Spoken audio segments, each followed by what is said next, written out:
This is a Red FM Vancouver podcast. Make sure you hit subscribe for more great content. For further info, log on to redfm.ca.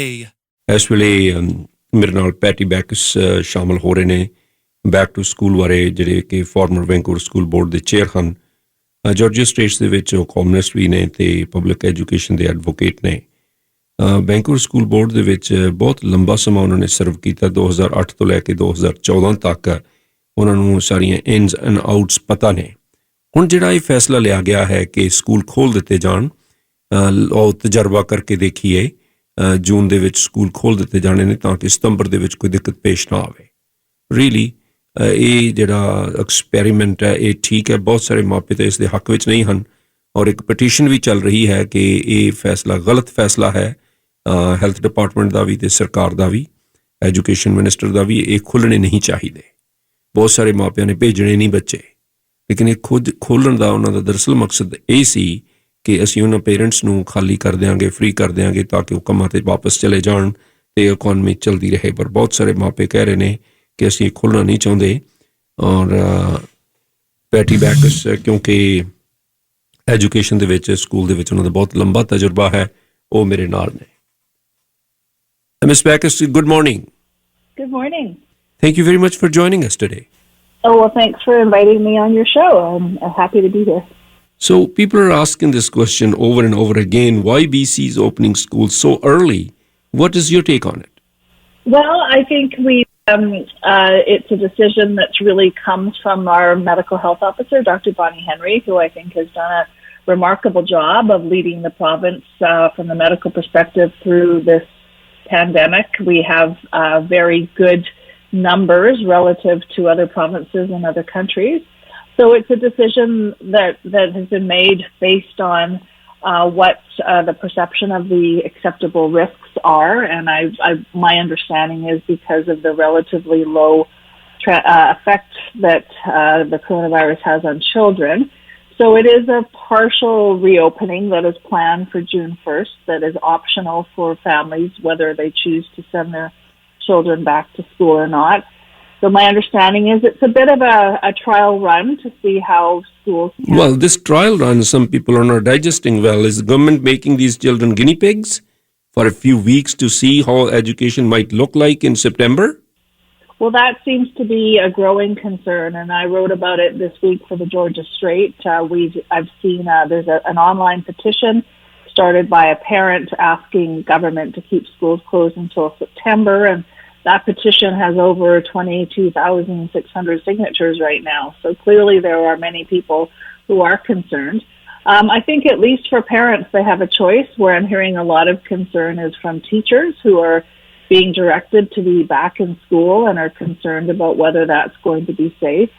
And also just a lack of clarity around how schools are going to comply with the guidelines set out by Dr. Henry, and if it's even possible to do that with children in a school setting.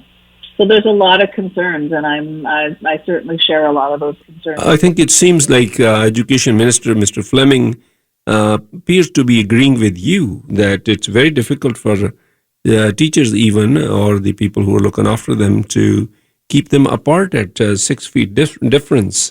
So how teachers are feeling? You have a lot of connections with the teachers community. Yes, and I'm hearing teachers are pretty nervous. And, it's one thing if you have the choice. I think there are some benefits to having kids go back in terms of some children really aren't doing well working online and rely on those connections they get at school and the support they get. But the question is it worth the risk? And are we going to see outbreaks or teachers passing the virus on to students or vice versa? So there's a lot of unanswered questions. No one saw this coming, so school districts are really scrambling to try to figure out how to do this. So I think it's a fair question if it's too soon and too much of a rush, and that trying to be ready by June 1st might not be practical. I know school districts are really struggling to figure out how to do this, and I don't think they're getting a whole lot of support from government in terms of extra funding to hire everything from janitors to keep the schools clean and be disinfecting, to figuring out how teachers can teach children at school but still support those who are learning remotely. I mean, there's still so many questions and really not a lot of answers. So what do you think that BC should have learned from Quebec? Well, I mean, I think if you compare us to Quebec, we're in a very different position. I mean, we have far fewer cases. We seem to have the virus much more under control in terms of transmission than Quebec does. I think it's still early days. There are several jurisdictions that have had students go back to school, including Denmark. I think there were some in Finland, different parts of the world, and certainly Quebec. It's still very early to tell how this, we're learning about this virus every week. I'm not an epidemiologist, so I'm not an expert on the virus's behavior, but I know those who are experts in that are learning more all the time and trying to understand how it affects children and how it transmits and when people are infectious. Mm-hmm. So, the longer we wait, of course, the more we'll know about it and the more we can manage it. But in the meantime, it is a bit of a crisis for many families. It is, of course, but Ms. Bacchus, I'm a little puzzled about that. Why is it that K6 classes will be at 50% capacity while 6 to 12 will be at 20% capacity? Is it because they want parents not to leave their children by themselves? Well, I think the explanations I've heard from government is that for the younger children, they're less able to work remotely. They're not getting as much benefit from class. It's very difficult for a 7 or 8 year old to learn online, where some of the older students are having more success with that. Now, having said that, I know a lot of older students aren't having success with that as well. So I think there's a childcare component, but this isn't going to solve the childcare problem for parents because it's still only 2 or 3 days a week at most, and they're still going to have to figure out what to do with their kids the other days. So I know it's been difficult for many families having their children home trying to do schoolwork while parents are also trying to work from home, and that can be a real struggle, of course. So I think it is that, younger children really benefit from those social connections and interactions with their teachers and some classmates. Older children do probably as well, but some are able to work more independently. Mm-hmm. So what do you think that some teachers are saying that there's no clear guidelines? I spoke to some teachers and they were not very, very clear about that. What are the guidelines are? Are they just panning it out, like how it work? Playing by the ear? Yeah, I think they're really scrambling. I think there are now guidelines that have come out that are available from the BC Centre for Disease Control, has clear guidelines. WorkSafe now has guidelines, and the government has expectations.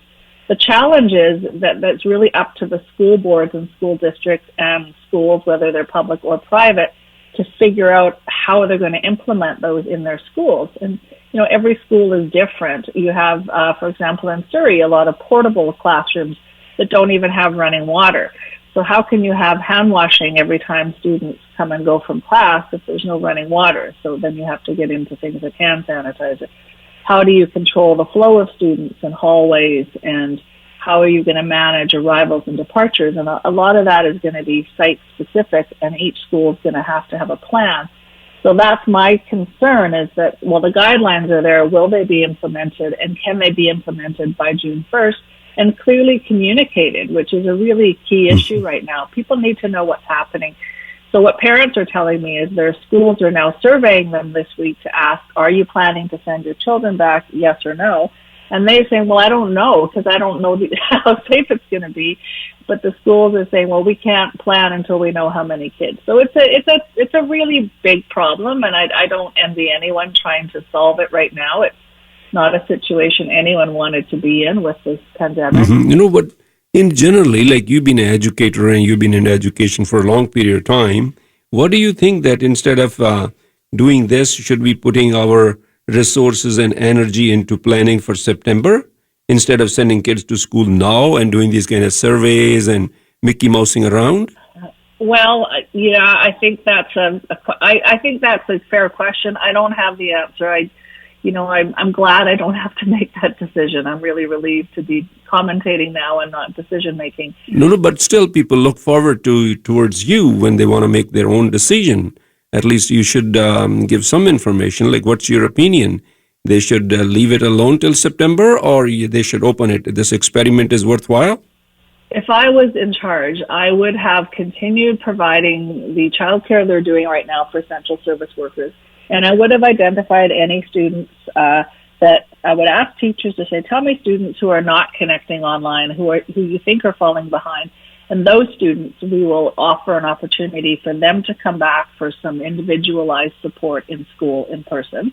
So figure out who this isn't working for right now. Give those students the opportunity. Mm-hmm. And then I would plan and fund summer programming, again, for students who teachers identify as being at risk of really being behind. That's an excellent idea, because some students are doing fine with virtual learning. Sure. And teachers will know that. They'll know the kids they've been hearing from, and they'll know the ones that have dropped off or aren't submitting assignments, or that have family issues that they know those students need school support. Offer those students summer programming and childcare, which gives their parents a bit of a break as well if they're at the end of their ropes, which I'm sure many are. Say we're going to have programs running in the summer for very small groups. Keep the numbers low so we can do it physically distantly and follow the guidelines. And do a lot more outdoor learning, and even bring in, you know how you have at big summer events and weddings, those big mm-hmm. tents and things. Bring those in, because they're not being used this summer there's no public events and no big weddings. So have those brought into school grounds. So there's outdoor classrooms set up that are well ventilated because they're just covered and outdoor. And have activities and programming to bring students who are struggling up to speed, and then prepare very well and for September so that everyone is clear and on board with the same plan. That's what I would do. So what would you like to add into closing, Ms. Bacchus? Well, I think the key is really important for communication. School boards need to be open and transparent and honest with parents and their employees about what they have in place. Parents are being told they won't be able to come into their children's schools to see for themselves. So I think to have some video tours that are available so people can understand and the setup. Perhaps if they could even provide that next week before students go back, that they could do some walkthroughs and show parents what classrooms will be like. And to set up clear channels of communication, and to make it optional also to consider the needs of teachers. I know many teachers are, either immunocompromised or live with relatives who are maybe elderly and at more risk of COVID-19. So they need to consider their needs and not force those people or pressure them to be going into school if they feel it's not safe for them or their families. Patti Bacchus, thank you very much. I really appreciate your time today. Well, my pleasure. I'm happy to be here anytime. Thank you. Talk to you again. Thank you. Okay. Patti Bacchus ਜਿਹੜੇ ਨੇ ਇਹ Vancouver school board ਦੇ farmer chair ਹਨ ਔਰ education ਨਾਲ ਸੰਬੰਧਿਤ ਰਹੇ ਨੇ। ਇਹਨਾਂ ਦਾ ਵੀ ਵਿਚਾਰ ਇਹੀ ਹੈ ਕਿ ਉਹ ਕਹਿੰਦੇ ਜੇ ਮੇਰੀ ਬੱਸ ਚੱਲਦੀ, ਕਿੱਸਾ ਕੁੱਤਨ ਨੇ ਗੱਲ ਕੀਤੀ ਆ ਕਿ ਜਿਹੜੇ ਬੱਚੇ ਆਨਲਾਈਨ ਨਹੀਂ ਲਰਨ ਕਰ ਰਹੇ ਉਹਨਾਂ ਬਾਰੇ ਟੀਚਰਸ ਤੋਂ ਪੁੱਛ ਕੇ ਉਹਨਾਂ ਦੀ ਸਹਾਇਤਾ ਕੀਤੀ ਜਾਂਦੀ, ਵਰਨਾ ਹੁਣ ਇਹ ਸਕੂਲ ਜਿਹੜੇ ਖੋਲ੍ਹੇ ਜਾ ਰਹੇ ਨੇ ਇਸ ਦੇ ਉਹ ਹੱਕ ਵਿੱਚ ਨਹੀਂ ਹਨ। ਅਤੇ ਜਿਹੜੀ ਪਟੀਸ਼ਨ 'ਤੇ ਮੈਂ ਦੱਸਿਆ ਕਿ ਪਟੀਸ਼ਨ 'ਤੇ ਲੋਕ ਦਸਤਖਤ ਕਰ ਰਹੇ ਨੇ, ਹਾਲੇ ਹੁਣੇ ਉਹ ਸ਼ੁਰੂ ਹੋਈ ਹੈ ਕਿ ਸਕੂਲ ਨਾ ਖੋਲ੍ਹੇ ਜਾਣ। ਇਸ ਦੇ ਵਿੱਚ ਜਿਹੜੇ ਅਥਾਰਟੀਜ਼ ਨੇ, ਅਧਿਕਾਰੀ ਨੇ, ਉਹ ਵੀ ਸਾਰੇ ਮੁਤਫਿਕ ਨਹੀਂ ਹਨ ਇਸ ਦੇ ਵਿੱਚ, ਕਿਉਂਕਿ ਰੌਬ ਫਲੈਮਿੰਗ ਹੋਰਾਂ ਨੇ ਇਹ ਗੱਲ ਬੜੀ ਸਪਸ਼ਟ ਕਰ ਦਿੱਤੀ ਹੈ ਕਿ ਇਹ ਛੋਟੇ ਬੱਚਿਆਂ ਨੂੰ ਸਕੂਲ ਸੱਦ ਕੇ ਅਤੇ 6 ਫੁੱਟ ਦੇ ਡਿਸਟੈਂਸ 'ਤੇ ਰੱਖਣਾ ਇਹ ਆਸਾਨ ਕੰਮ ਨਹੀਂ ਹੈ, ਇਹ ਬਹੁਤ ਮੁਸ਼ਕਿਲ ਹੋਏਗਾ, ਰੱਖੇ ਨਹੀਂ ਜਾ ਸਕਦੇ। ਪਰ ਇਹ ਤਜਰਬਾ ਕਰ ਰਹੇ ਨੇ ਸਾਡੀ BC ਦੀ ਸਰਕਾਰ ਅਤੇ ਹੈਲਥ ਡਿਪਾਰਟਮੈਂਟ ਵਾਲੇ। ਇਹ ਐਕਸਪੀਰੀਅੰਸ ਜਿਹੜਾ ਇਹ ਤਜਰਬਾ ਹੈ, ਇਹ ਐਕਸਪੈਰੀਮੈਂਟ ਹੈ, ਇਹ ਇੱਕ ਜੂਆ ਖੇਡਣ ਵਾਲੀ ਗੱਲ ਹੈ ਇਹਨਾਂ ਦੀ। ਬਹੁਤੇ ਮਾਪੇ ਆ ਜਿਹੜੇ ਉਹ ਭੇਜਣਾ ਨਹੀਂ ਉਹਨਾਂ ਨੇ ਸਕੂਲ ਦੇ ਵਿੱਚ ਬੱਚਿਆਂ ਨੂੰ। ਤੁਹਾਡਾ ਕੀ ਖਿਆਲ ਹੈ ਇਸ ਦੇ ਬਾਰੇ 'ਚ? ਜਿਹੜਾ ਜੂਨ ਦੇ ਵਿੱਚ ਸਕੂਲ ਖੋਲ੍ਹ ਰਹੇ ਨੇ, ਜਿਸ ਤਰ੍ਹਾਂ ਪੈਟੀ ਬੈਕਸ ਹੋਰਾਂ ਨੇ ਦੱਸਿਆ, ਜਾਂ ਇਹ ਰਿਸੋਰਸਿਸ ਨੇ ਹੁਣ ਉਹ ਖਰਚ ਕਰ ਰਹੇ ਨੇ, ਕਿ ਉਹ ਸਤੰਬਰ ਦੇ ਵਿੱਚ ਉਦੋਂ ਪੂਰੀ ਸਾਵਧਾਨੀ ਲਈ ਵਰਤੇ ਜਾਣੇ ਚਾਹੀਦੇ ਸੀ? ਤੁਹਾਡੇ 'ਚ ਕਿੰਨੇ ਕੁ ਮਾਪੇ ਨੇ ਜਿਹੜੇ ਹੁਣ ਉਹ ਸਕੂਲ ਭੇਜ ਦੇਣਗੇ ਬੱਚਿਆਂ ਨੂੰ, ਜਦ ਕਿ ਕਈ ਗੱਲਾਂ ਹਾਲੇ ਸਪਸ਼ਟ ਨਹੀਂ ਹਨ? ਈਵਨ ਟੀਚਰਸ ਵੀ ਕਈ ਕਹਿ ਰਹੇ ਨੇ ਕਿ ਬਾਵਜੂਦ ਵਰਕ ਸੇਫ BC ਦੇ ਅਤੇ ਹੈਲਥ ਦੀਆਂ ਗਾਈਡਲਾਈਨਸ ਦੇ ਉਹ ਕਲੀਅਰ ਨਹੀਂ ਹਨ। ਦੇਖੋ, ਜਿਹੜੇ ਵਰਕ ਸੇਫ BC ਦੇ ਨੇ, ਜਿਹੜਾ ਉਹਨਾਂ ਦਾ ਮੇਨਟੇਨੈਂਸ ਸਟਾਫ ਆ, ਉਹਨਾਂ ਨੂੰ ਉਹ ਸੈਨੀਟਾਈਜ਼ਿੰਗ ਲਈ ਕਹਿ ਦੇਣਗੇ, ਔਰ ਇਸੇ ਤਰੀਕੇ ਨਾਲ ਹੋਰ ਗਾਈਡਲਾਈਨਸ ਨੇ ਕਿ ਦੂਰ ਰਿਹਾ ਜਾਏ, ਇਹ ਕੀਤਾ ਜਾਏ, ਜੋ ਵੀ ਸਾਡੇ ਵਾਰ-ਵਾਰ ਹੱਥ ਧੋਤੇ ਜਾਣ, ਔਰ ਪੈਟੀ ਬੈਕਸ ਨੇ ਇਹ ਵੀ ਚਿੰਤਾ ਜ਼ਾਹਰ ਕੀਤੀ ਹੈ ਕਿ ਜਿੱਥੇ ਰਨਿੰਗ ਵਾਟਰ ਹੀ ਨਹੀਂ ਕਈਆਂ ਸਕੂਲਸ ਦੇ ਵਿੱਚ, ਤੇ ਉੱਥੇ ਬੱਚੇ ਹੱਥ ਧੋਣਗੇ ਕਿਵੇਂ ਬਾਰ-ਬਾਰ। ਸੋ ਹਾਲੇ ਪਹਿਲਾਂ ਪੂਰੇ ਇੰਤਜ਼ਾਮ ਹੋਣੇ ਚਾਹੀਦੇ ਹਨ ਤੇ ਉਸ ਤੋਂ ਬਾਅਦ ਹੀ ਇਹ ਕੰਮ ਕੀਤਾ ਜਾ ਸਕਦਾ ਹੈ। Thank you for listening to another Red FM podcast. Don't forget to hit subscribe and check out our Red FM Canada YouTube channel. For further info, log on to our Red FM social media platforms or visit redfm.ca.